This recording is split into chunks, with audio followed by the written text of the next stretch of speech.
Welcome to Yes, it's the episode 2 of the Locked Room exciting. Devlog. I will be going over my steps. This is the series where I'm going over the steps of designing the Locked Room Murder Mystery game, a game which is out now as an ash can that you can get now only at itch.io because I ran out of the physical. Or you can get ready for the Kickstarter that will be coming early next year, either January or February. I'll figure it out in the coming month or two.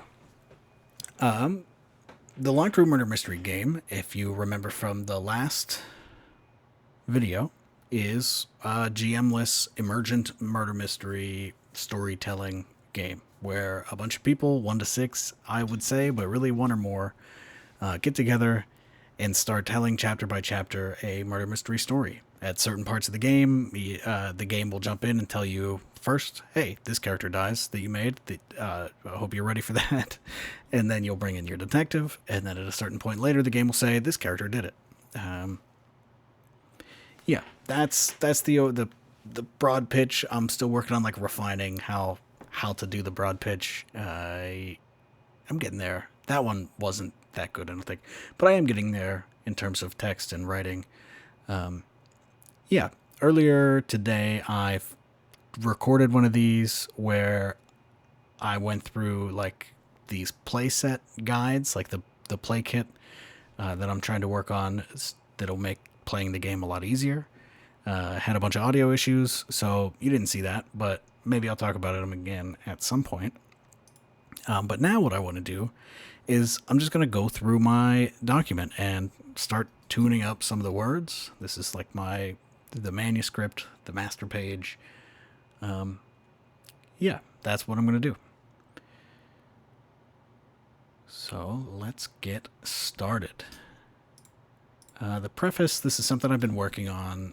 I want to have, I want this game to be approachable by people that aren't as familiar with role playing games. I want it to be something that people can grab off of a shelf and play, and not even necessarily realizing that they're playing something that comes from the lineage of role playing games until maybe at the end where it's like, hey, you just played a role playing game. If you liked it, go play another role playing game. They're really fun.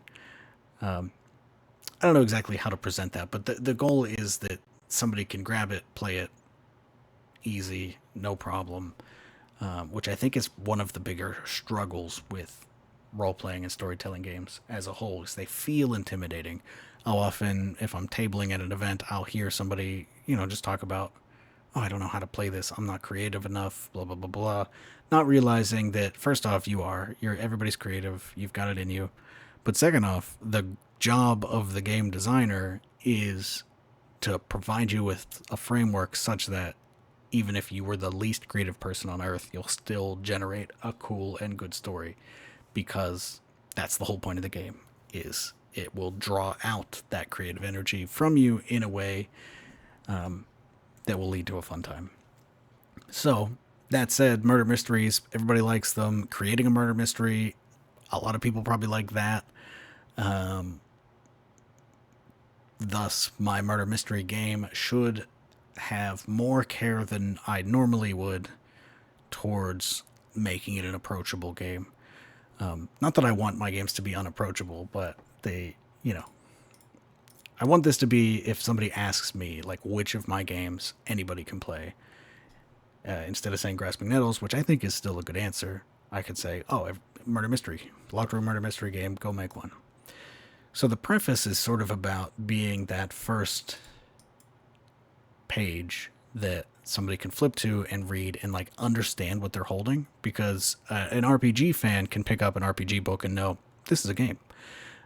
Somebody that doesn't know that books are games might not know that. So here's what I have so far. The book you presently hold in your hands is an instruction manual that teaches you how to play a storytelling game called the Locked Room Murder Mystery Game. If you've never played a storytelling game, this is a great one to start on. You and your friends will create a murder mystery from scratch. First, you'll choose one of the included settings and create a cast of characters. Then you'll take turns telling the story in small chunks, which are around the length of chapters in a book. After a number of these chapters, the game chooses which character dies in a mysterious and impossible circumstance. Further chapters focus on a sleuth's investigation into the circumstances that led to the murder. After a handful of these investigation chapters, the game chooses which character was the culprit of the crime, and you'll close the game out by working as a writer's room to make the whole crime make sense. The following pages will teach you how to get the game set up and walk you through playing it. The manual is designed to walk you through your game page by page, reading the main text aloud with your group. For the smoothest experience, at least one player should read through the entire rules section before playing, but you'll also be fine if you just read it together at the table as you play. This book is split into a few sections. The first section contains all the rules of the game. The second contains the playsets, which each consist of a setting, building blocks of characters, and a few other things that are used in your games. Each time you play, you'll use a playset from this book or found elsewhere. The final section of the book contains additional essays and information about Golden Age mysteries, modifying the game, writing your own playsets, and more. Sort of like a... Because like the table of contents can kind of deliver that information, but again, if you don't know about role-playing games or whatever, like looking at a table of contents might not actually tell you what you're in for. So, for example, I'm thinking specifically about... One second. Thinking specifically about the Ashcan version of this game, which doesn't have anything like that, really. It hops in. Murder mystery game. Locked room murder mystery game. A note on this game, like, this is an Ashcan. So I guess I'm replacing this bit of... This is an Ashcan. This is what an Ashcan is. And then it jumps right into this table of contents, right? So I kind of want this preface to serve the same function of the table of contents, which will still be there. But then, I can look at this and if I don't know what this game is, I don't know what any of this crap is. So this is more a reference for somebody who's already read the book. That's why I'm putting this in here. That's the idea. And then we get into like the introduction proper, which is mostly unchanged from this introduction.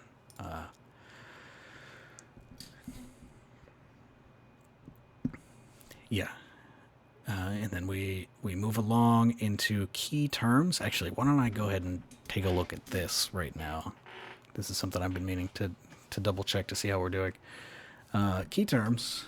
We've got chapter, which is the basic unit of play. A scene we write to propel the story forward. Should this be more in depth?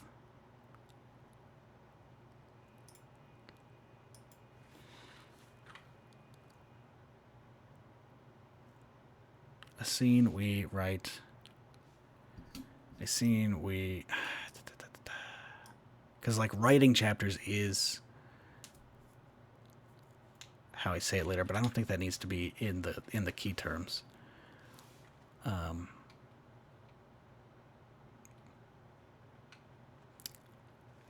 scene, the idea here would be like a scene that a player dictates a piece of the narrative.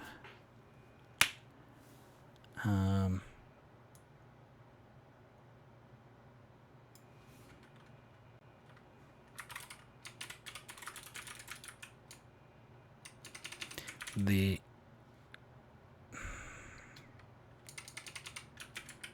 scene dictated by a player on their turn to drive the story forward. I think that's better. Yeah. Because then, I mean, a scene written doesn't exactly... Like, we're already using jargon that we haven't got to. But a scene dictated... scene is still... I don't know if I should include it, but that's good parlance for people who do know RPGs. Obviously, everybody knows what a scene is, but in RPGs, we use scene a lot. So leaving this in the definition, somebody who knows RPGs will immediately know what I mean by chapter, but will somebody who doesn't? That is the double question that I'm always having to answer. Like, does this explain it well to both the layperson and the big fan? And scene, definitely big fan, maybe not as much the layperson, but I think it's enough for now. Journal. Journal is the grid of no cards. So this isn't quite right now anymore. I think this will just be grid of, I'll say, paper cards in the center of the play space, representing all of the important details of the case. So we're going to modify that, containing all of the suspects and clues important to the case. Great. A suspect is a character with a card in the journal. Each suspect can turn out to be the culprit and or the victim. A clue is any piece of evidence in the journal that isn't a suspect, written inside the inner border of the clue cards. Oh boy. I see what I'm saying. Yeah. It's not good though.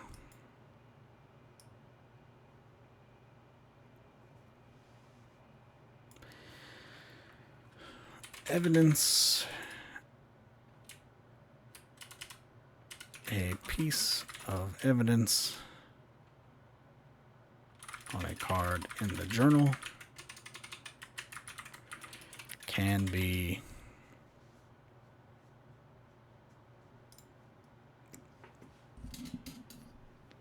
I think a good thing to do here would be to include like what clues might be,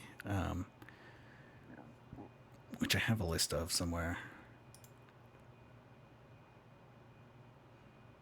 Physical evidence, conversation someone had, the weather, or even an intent that was shown. Yeah. Can be physical evidence. Okay.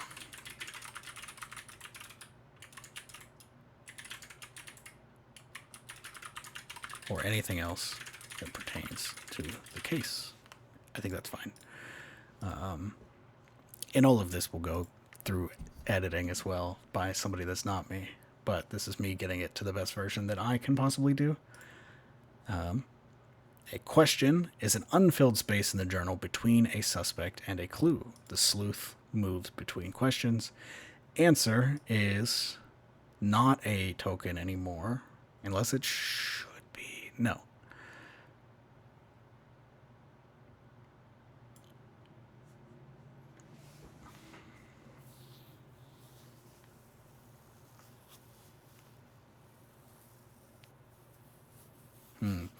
This part is getting a little muddy. This is one of the things that I need to work on. Maybe right now is a good time to think about it. Right? So the questions are, a question in this game is like this space right here. We've got a suspect, we've got a clue. The question is the space between them. Yeah, I think that's still going to be good. Because then the answer, so you notice I have question and then answer. So the question is the space between them, and the sleuth piece is it bounces between these questions. And the basic question is like, what is the link between this character and this clue? Why are these two things related, right? And you can, of course, elaborate on what the actual question is as you play, but like that's the basic question, is what is the link? And then the answer tells you what the link is. So here we've got a note passed from Pearl to Michael on the plane, and here we have the link between Pearl and the note, more specifically, is that Pearl's handwriting matches the note that Marcel found. So Marcel found a different note, presumably from the killer, right? So that's the answer. It links this clue to this character in a way that is important to the case, and it also happens to link a different clue. But yeah, so if that's the question, it doesn't have to be an unfilled space. A question is the space in the journal between a suspect and a clue. The sleuth moves between questions. And then answer is a link between a suspect and a clue written on the space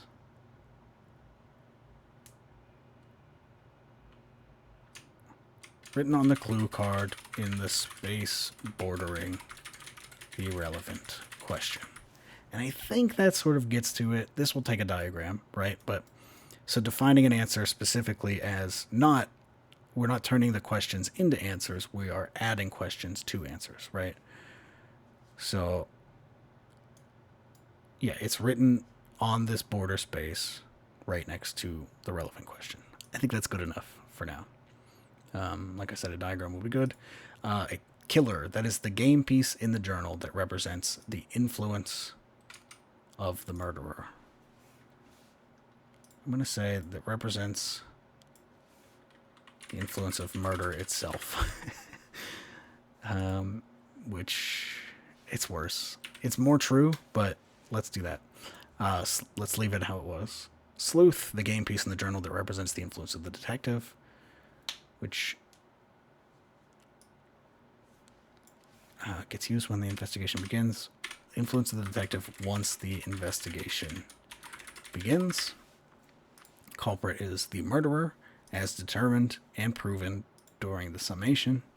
Victim is the murdered character discovered at the end of the story begins. Tableau is playing cards already drawn this round. These should be arranged by rank for easy reference. I think that's perfectly fine. Rot is the twisted secret at the heart of the case. There will be just some things that refer to the rot. That's what this is. Peril is a token placed on a suspect when the killer lands on them during the investigation.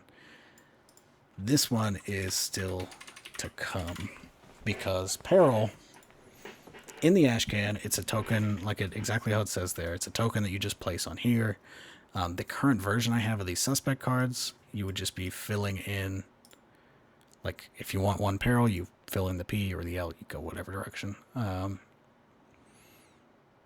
as you fill it in, you get more and more Peril. But I think the way that this is going to go, and if you refer back to the previous video, this is like the most sort of unintuitive part of the game so far, is the way the Peril works. And what I want to do, and maybe I'll stick with tokens, even though I was trying to limit tokens, so I'll stick with tokens or do design. But basically, each suspect can hold one Peril, and then each filled in answer can also hold one Peril.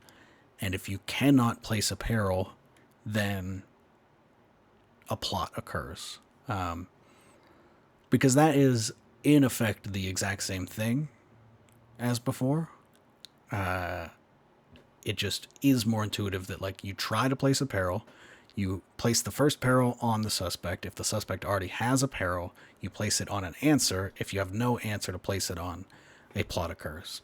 That is much easier than a plot occurs if there are two more Peril than there are answers. Same effect, but I think that's what I'm going to go with. So for now, I guess I'll keep Peril as a token. A token placed on a suspect or their bordering, a suspect or neighboring answers. What was the original?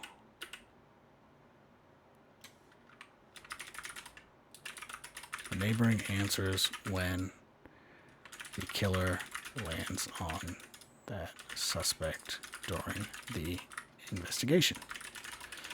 Plot is an attempted murder that may happen when adding Peril to a suspect. Great.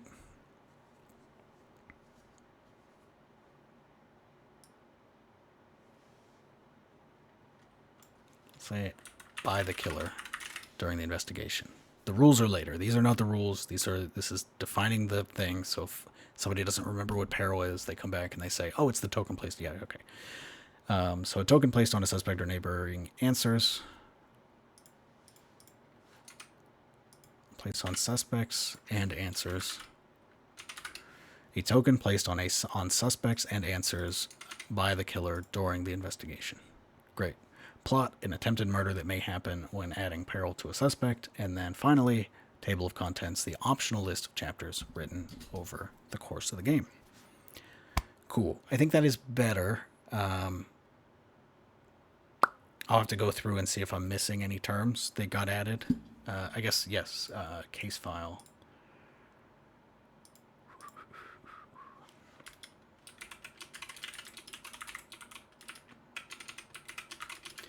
case file is a playset for the game that includes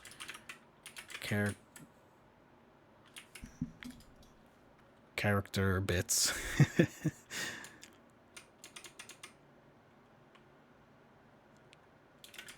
A character table, causes of death, and crime scene clues. Great.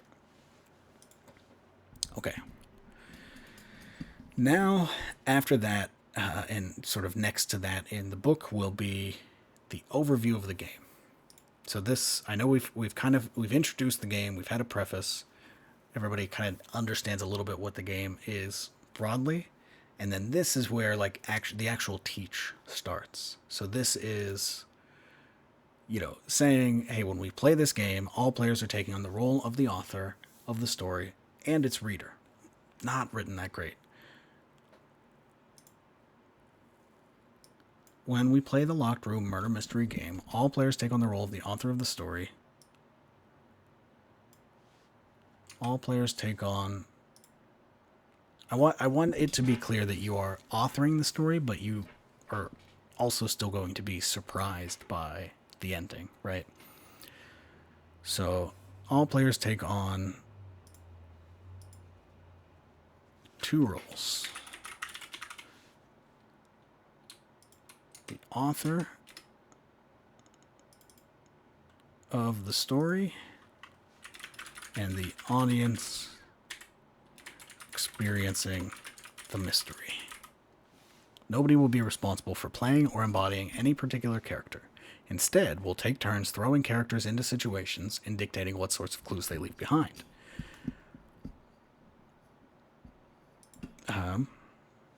The game itself will determine who dies and who performed the murder, and the combination of that input and the chapters we write will lead to a story that surprises and delights us.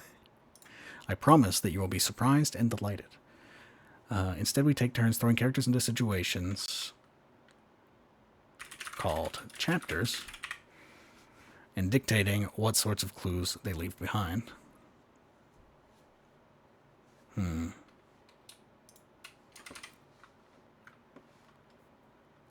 In scenes, we call chapters and dictating what sorts of clues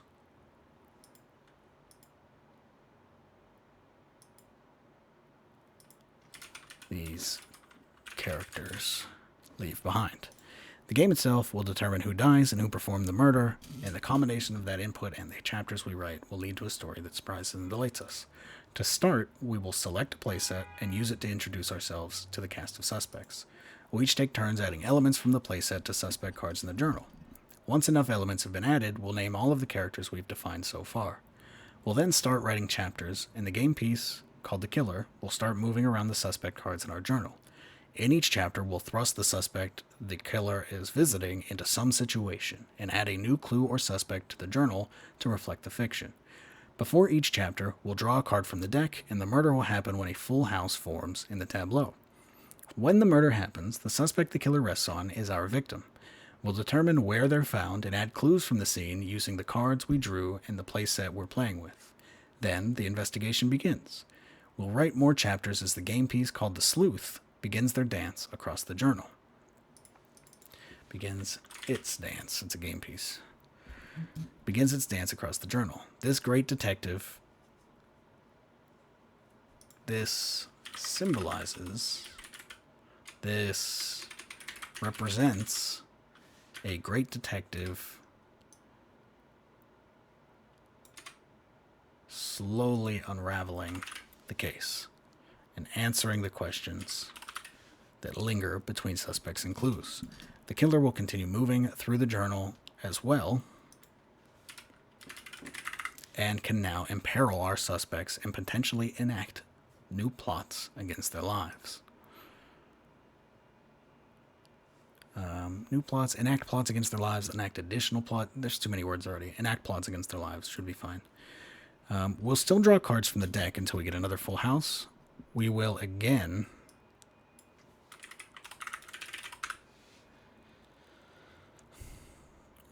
draw cards from the deck until we get another full house, at which point the suspect that the killer that the killer rests on will be revealed as the culprit, and the full truth can be demonstrated. In the final phase of the game, the detective will tie together all of the investigated clues together. Come on now.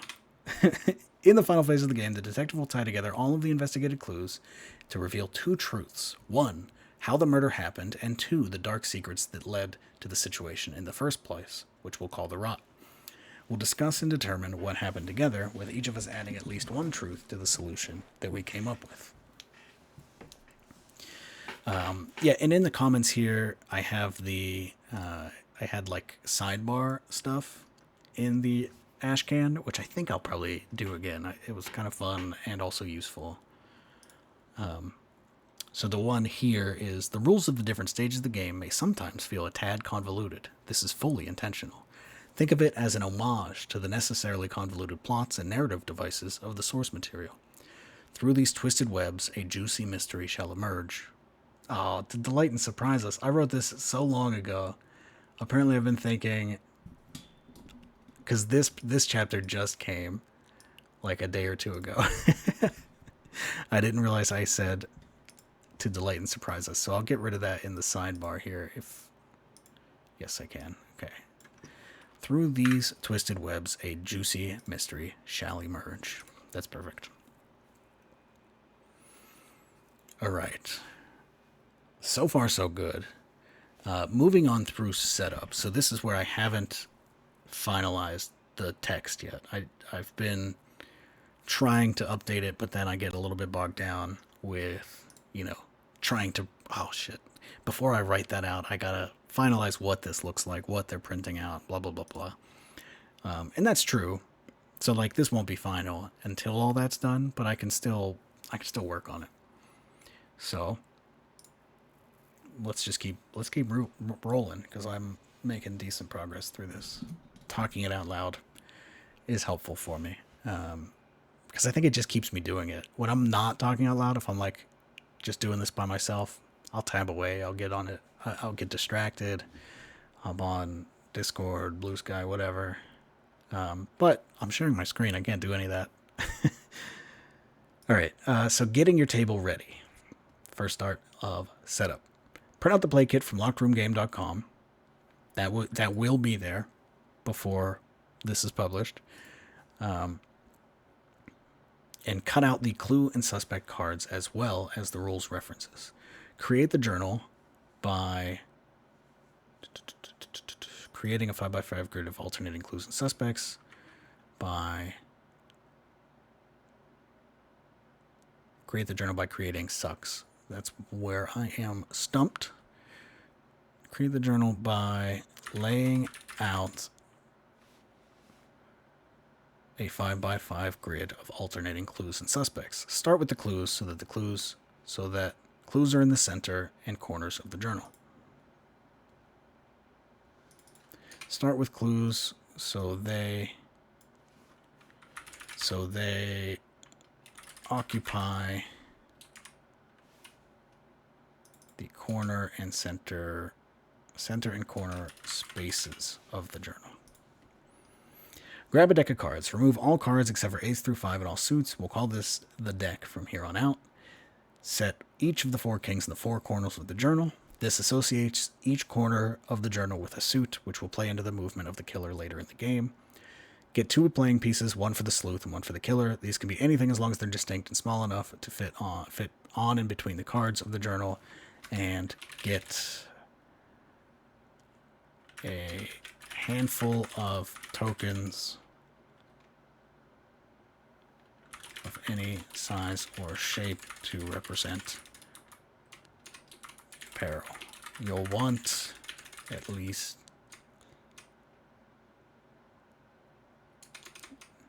10 to 15 of these. Cool. So then in the sidebar I had just the required materials. So deck of cards, play kit from lockedroomgame.com, 2 distinct game pieces, answer tokens, peril tokens. Great. And then also in there, I think this was on the playing pieces. That's where this comment is. I use a weapon and one of the pawns from Clue when I play. And that's true. It's thematic. It's fun. In an ideal world, I give you pieces, but it's tough to manufacture stuff. So I'm not worrying about that right now.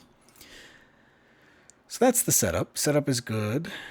And then safety tools. I'll probably expand this, but before you start, have a discussion on what tools you use to ensure players feel safe when playing the game. Murder is a serious topic, even though murder mysteries aren't the most serious stories.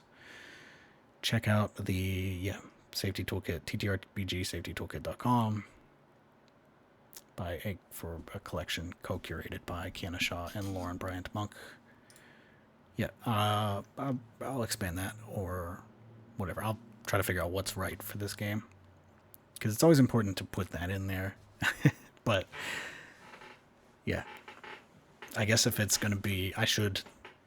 No, I definitely have to expand it, because if the goal is approachability, it was brief for the Ashcan because only RPG people are getting it and they know how to get this stuff. But if the goal is approachability, I should put some stuff directly in. So I'll do that. That's something. Let's add that to. Let's put it on the board.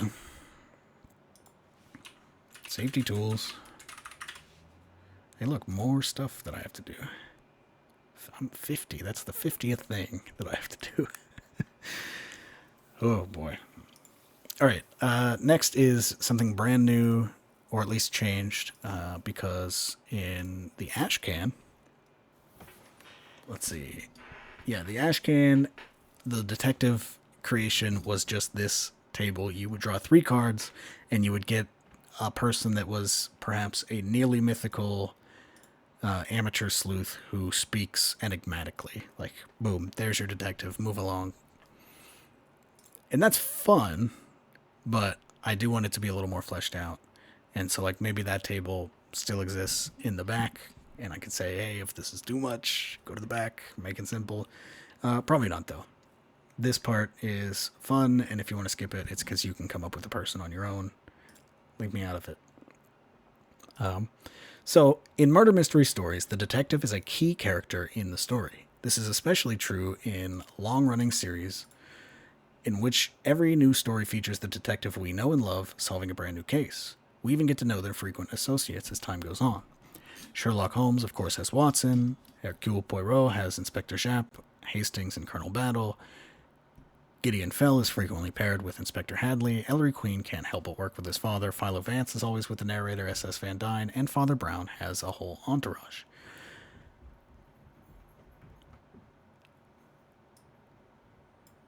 Our story can be made all the more richer by establishing this cast of characters before the first case. It also gives us a great reason to come back for another session of the game and see how our sleuth will tackle a different case derived from a different playset.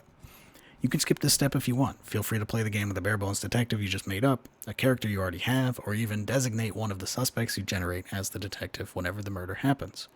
The game will work great all the same. The following steps are just here to get the collaboration started and set the tone for your game. So this is the stuff that needs to be written out. Steps for creating a sleuth. Take turns drawing cards. Add one of the 3 things to the detective or one of their associates. Relationships go only on the associates.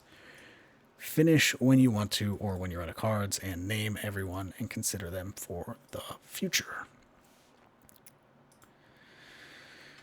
All right, so first, grab the sleuth and associates. Right, sleuth is specifically the piece, so I will call them detective when we're talking about the narrative person.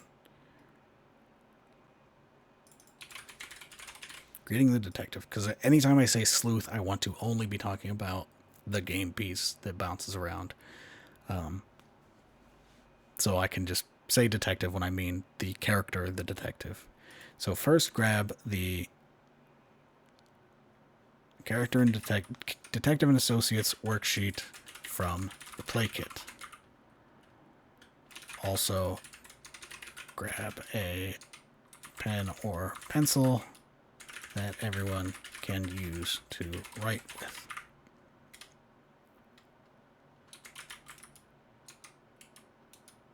Then take turns drawing cards and adding details to either the detective or one of their associates.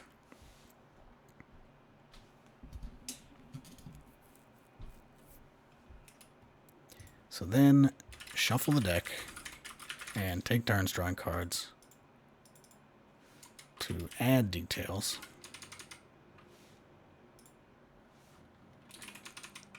Each turn goes as follows. 1. Draw a card from the deck. 2. Read the 3 options corresponding to that card. Choose one of the options and apply it to either the detective or one of their associates. Jobs and traits can go on any, but relationships just go on the associates as they are that character's relationship to the detective. Great.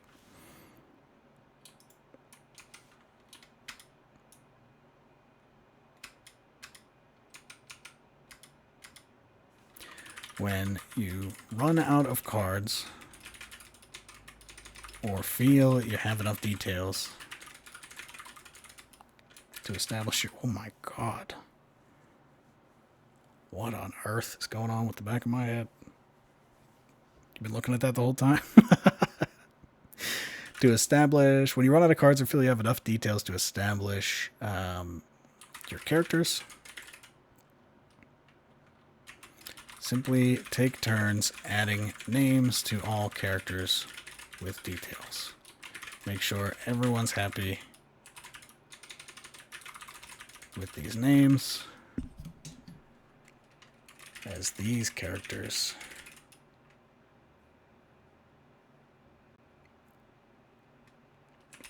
will stick with us from case to case. Cool. And now here's the table.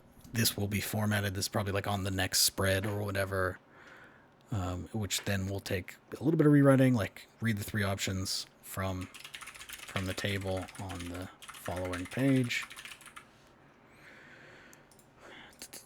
Here's the table. So yeah, again, this is very similar to the playsets. I'll draw a card. I've got a 5 of spades. I'm going to make our detective a professor. I draw the 4 of hearts. I'm going to make this associate the sleuth's romantic partner. I've got an ace of diamonds.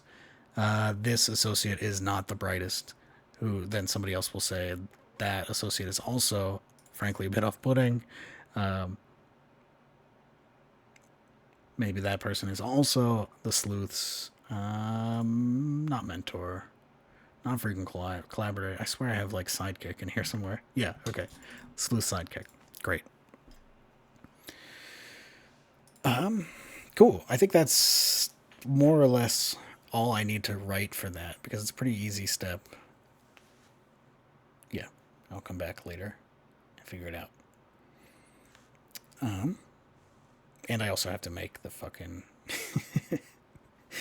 I said the Detective and Associates worksheet. I don't have that. I don't have anything like that. And that is going to be something for maybe tomorrow. Maybe in the next video I'll work on that. Or the next video I'll keep coming through here. I can't decide when to end. I'm at 40 minutes. So maybe now is when I end.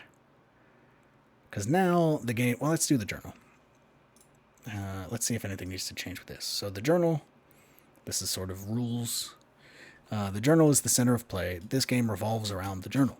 All of the suspects and clues we create will be arranged in a grid, not unlike a checkerboard, where suspects lie on the black squares and clues lie on the red. Its corners are each marked with a card suit by the kings we placed in setup. When we add a new clue or suspect, we'll write its details on a blank card in the journal. The killer. A specter is haunting our suspects, the specter of murder. The specter is represented by a game piece known as the killer. Anytime a rule references the killer, it's specifically talking about this game piece. The killer represents the very idea of murder as it drapes over the characters in our story and infiltrates their every moment. The killer is placed on a suspect in the journal after the first phase of the game. Once it enters play, the killer will always rest on one of the suspects in the journal. Until the game is over. The killer will move through the journal based on the cards we draw on our turns. Move from suspect to suspect based on the cards we draw on our turns. The killer's movement follows these rules. 1. The killer starts its movement in the direction corresponding to the corner of the journal that matches the suit of the drawn card. 2. The killer moves a number of spaces equal to the rank of the drawn card. 3. The killer turns 90 degrees to continue its movement if it hits the edge of the journal. And 4. If the killer lands on an empty suspect card, the active player chooses either to create a new suspect immediately or continue the killer's movement until it hits a populated card. And then the sidebar is, to put it simply, the killer moves like a bishop from chess crossed with a screensaver from a DVD player. Which, yeah, that is the most accurate. That was the initial idea. It goes whoop, and then it hits an edge and it bounces, and then it hits an edge and it bounces. Yeah. Cool. So that's like the basic rules of the journal. That's all you need to get into the actual game itself. Damn, there's a lot going on with this game. It's all good, and I promise it's simple, but wowee. Whenever I try to like read it out loud, I start to understand why it's taking me so long to finalize it. Because it's a lot. Yeah, I think that's going to be enough for today. If you've enjoyed this, if you've watched this through all the way, that's awesome. Thank you. Make sure you're backing, or make sure you're following the Kickstarter. I'll put the link in the description. If you like my stuff, if you want to support me doing this work, it's currently my only source of income moving forward until maybe I find a job, if I ever do. So if you want to support me in doing that and encourage me to not find a job, you can go to camaraderie.co/AdamEBell. Also the link in the description. You can back me on a monthly basis, and you get access to every PDF I ever made. You get access to in-progress files, posts, exclusive videos, that kind of thing. The common Patreon stuff, but instead of Patreon, it's on Camaraderie, which I think is a much cooler website. Check it out. Yeah, thanks. Talk to you later.